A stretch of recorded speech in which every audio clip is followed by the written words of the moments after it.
The Facebook algorithm has tagged my psychographics as someone interested in philosophy, friends bloopers, and being a Mexican dad.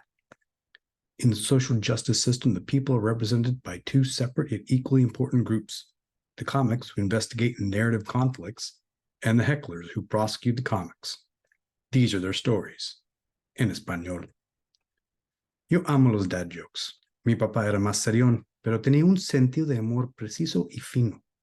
En varias situaciones, con distintos comportamientos, y durante conflictos era muy observador. Hablaba poco y se expresaba menos, pero era disciplinado en sus acciones y era cariñoso. Era una muy buena persona. Hablaba sánscrito y a veces sus chistes eran de doble sentido en un idioma muerto. Sus hijos tenían que pedirle que tradujera toda la composición del chiste para entender cómo fue la broma y de qué estaban riendo los que entendían el otro sentido. Frecuentemente, sus dad jokes tenían un mensaje escondido que exponía las verdades universales del pasado y de la historia. Yo ya estaba en la universidad cuando tuve la primera y última plática con mi papá sobre si estaba cuidándome con el tema de los pájaros y las abejas. Yo había respondido como si fuera una interrogación igual que la Inquisición española. En el momento, él se quedó callado. No me dijo nada. Pero después, él comentó sarcásticamente que su hijo creía que era como Gandhi. Su dad joke eran dos burlas letales y duras envueltas en una broma universal.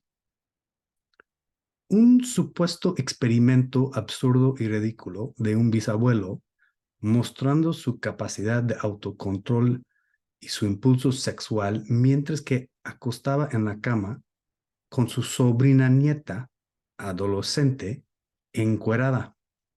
Si suena súper loco es porque es. Yo le había dicho una mentira en su cara, que acuesto en la cama con mi novia, pero no pasa nada, te juro. Y lo creyó, según yo, por un rato. Su dad joke encriptado en una observación histórico me identificó como un absurdo escuincle mentiroso y simultáneamente acusó a Mahatma Gandhi de ser un pedófilo. En la escuela del cinismo, seguidores observan situaciones y cuentan su verdad. Los mayores objetos de burlas de cinismo son con conceptos muy idealista y abstracto, como los de Platón. Como aficionado de la filosofía de la comedia, tengo que respetar la artesanía de un profesional. Con la edad, perspectiva y más información sobre el asunto, era un comentario heredero del espíritu de Diógenes. Mi papá me heredó una fascinación por los idiomas muertos. Si les gustan los idiomas muertos, perros y asuntos absurdos, podemos ser amigos. Tengo la bendición de un muy buen oído y me interesa la etimología, porque uno de mis peores traumas es la ansiedad de quedarme sin entender la broma.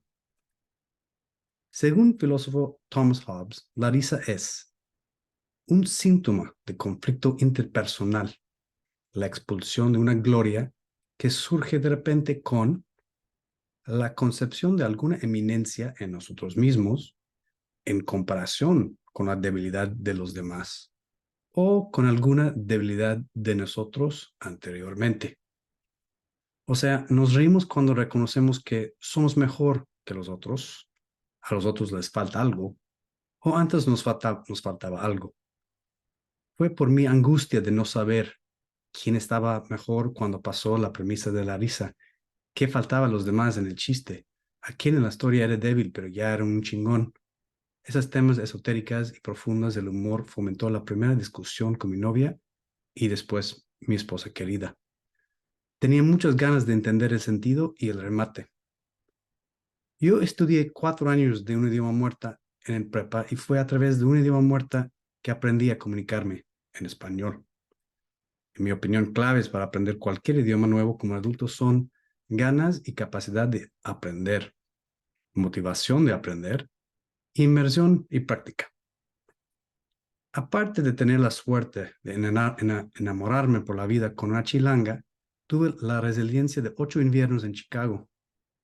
En el Chicago campus de la Universidad Nacional Autónoma de México, cumplí exámenes de comprensión, de leer, escuchar, escribir y hablar, para obtener un certificado de español como lengua adicional. Desafortunadamente, yo no creo que hablo español. Debido a mi experiencia de inmersión, hablo un dialecto mexicano muy único, el de una tal Spicy latina criada en la DF en los 80s y 90s, sus amigos y familia, pero mi inversión fue incluso de sumergirme en una banda de Down As Homies en Chicago, en la opinión de este indio gringón, aficionado de los idiomas, cultura y la filosofía de comedia. Yo creo que el sentido humor mexicano es muy notable. Un elemento fundamental del humor mexicano es la resiliencia, cual tiene su raíz en tensión clasista, vecindad con los Estados Unidos y relación cultural con la muerte. La cultura de comedia mexicana se trata de burlas constantes y la arte del doble sentido. Cuando bebés aprenden de hablar, las palabras y dichos más frecuentes son los primeros en grabar en su memoria. Mi experiencia fue igual. Aprendí palabrotas de groserías y cómo articular mis ganas en el bar cuando tenía que mear como un pinche caballo de carreras. En el humor mexicano es necesario percibir burlas y captar interpretaciones de doble sentido para poder armar una autodefensa. Las burlas y doble sentido resultan ser vectores de humor cruzando cualquier estructura social, incluso de abuelos con nietos, jefes con empleados o hasta comediantes contra presidentes. Yo tuve una experiencia formativa durante una época crítica en mi vida, viviendo con mi familia en el sur de los Estados Unidos. A veces la gente me pregunta cómo estuve viviendo y creciendo en East Tennessee con el nombre de Sampath el primer día en la escuela. Mi respuesta automática aumentó mi carácter. Para los gringos, gente que clasifica o identifica como redneck es un etiquetado social con todo el estereotipo de gente de bajos recursos, de provincia, y típicamente hablando con un acento regional del país. O sea, los rednecks son los nacos. Ellos son mi gente. Una forma relativamente fácil de generar una risa entre jóvenes gringos es aplicar un doble sentido sencillo. That's what she said. That's what she said es ubicuo en el humor mexicano. Dependiendo de las circunstancias, un cómico tiene que entregar el remate correcto en el momento justo, con las palabras adecuadas para la situación y audiencia. El objeto de una burla de doble sentido envuelta en una indirecta es cínicamente sencillo. Lograr producir un sentimiento de eminencia de la verdad, exponer debilidad de la verdad. Revela nuestra recuperación en cualquier sociedad en donde vivimos o idioma en que comunicamos.